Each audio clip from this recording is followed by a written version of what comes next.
Hi mga kabiyan, sa adventure ng araw na ito, puntahan natin ang Damiris Hills na matatagpuan po sa Haniway, Iloilo.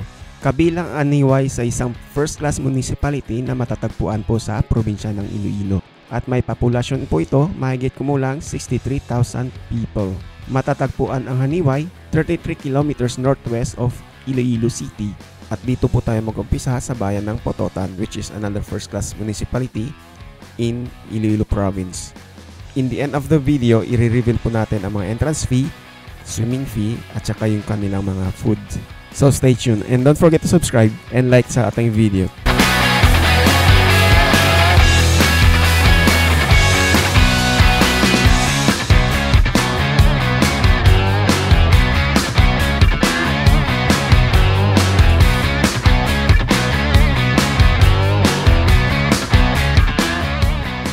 Trivia muna tayo about sa ating starting point, which is Pototan.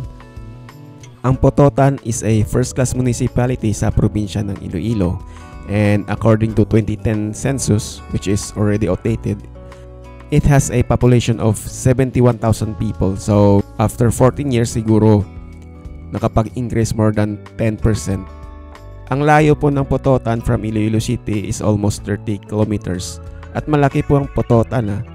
It composed of 50 barangays and area of 94 kilometers square or square kilometers, and almost 85% ay agricultural land.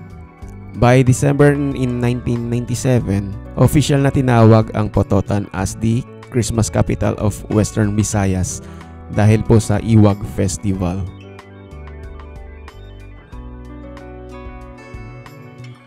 Continuing our journey to Damiris Hills in Haniway, we are passing municipality of Mina, Iloilo. Ang Mina, Iloilo ay napagitna ng mga iba't ibang munisipalidad. In the north ay municipality of Pajangan, east by municipality of Pototan, and west by municipality of Haniway, which is our destination. And then sa south naman ay municipality of Nulcena.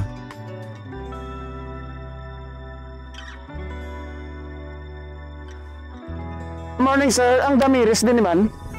Dire sa gilid ha? Hospital pa ito ha? Sige. And here we are sa town center ng Haniway, Iloilo. Ang foundation of Haniway is from the summer of 1578 when the natives of Talaugis ay nag-establish ng settlement along the river of Suwagi. Pinamumunuan po ito ng mga Gamok, Hutikon, Uganet, and Pagdakton families sa kasalukuyang barangay ng Mataob, Danau, Yabon at Kipot. And after 100 years, bago po dumating ang mga Kastila.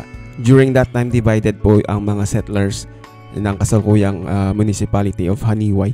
Si Dato Buhawi of Yabon actually recognized po ng Spanish government, pero si Dato Dumanggol from Ubian ay tumututol. So he formed a guerrilla warfare sa mga nearby mountains against the Spanish colonizers. They don't have any official recognition about how Haniway got its name. Pero according to legends, the word Haniway may be coming from the ruling Dato sons named Han and Oway. And the other is the word honey, which is whisper, and Oway, a rattan, kinombine. Continuing our adventure, if ever na lumagpas na kayo sa tulay, make sure na turn right sa 7-Eleven or before po sa hospital as a landmark. And then siguro mga 1 kilometer ahead ay makikita nyo na po ang Damiris Hills on the left side.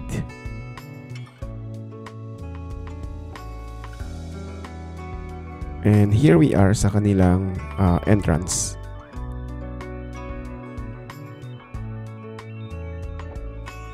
So magkano po ba ang entrance fee?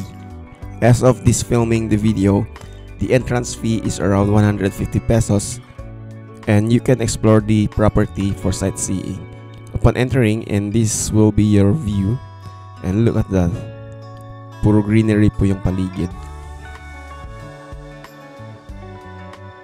Turning sa right side, makikita po natin yung malalaking cottages na good for bigger packs, like probably 15 to 20 or more than that. Hindi lang tayo nakapag-film sa loob kasi meron pong mga occupants. And ito po yung kanilang spa center or house. So if you avail the services, dito po kayo magpapa-spa. They offer iba't ibang klaseng spa, and I think ililink ko na lang po sa description below. You can choose from. At ito naman ang kanilang infinity pool. I think this is our favorite pool during our visit dahil po napakalamig po yun and fresco yung hangin. At hindi siya masyadong mainit dahil napapalibutan na maraming puno ng kahoy. And going down below, meron pa isang swimming pool, but it's good for the kids. Ayan, so if meron po kayong dalang chikiting, ito po yung kanilang yung pools para po sa kanila.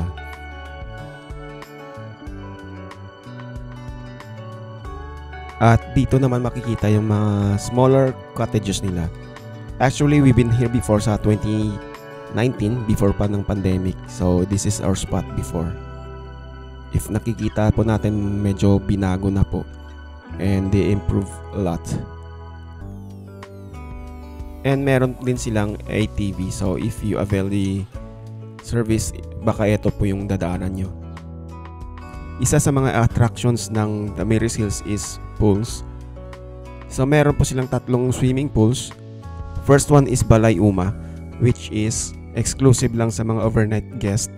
And this one, kung saan tayo nag-swimming ngayon, is their infinity pool. And the other one is below this part, which is for the kiddie naman.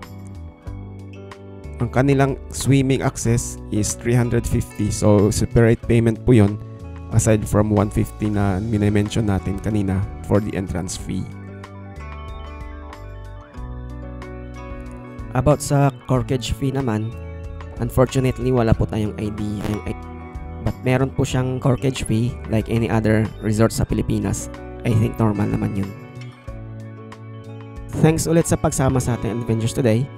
But unfortunately, napakaliit lang po ng oras. So hindi natin nakuha ng buong buo about our adventure sa Damiris. But next time, make sure na we avail sa mga services nila like spa, zip lines, ATVs, para po may idea po tayo how to fully enjoy ang kanilang resort. Alright, so don't forget to subscribe and like the video para po sa ating susunod na mga adventures like this one.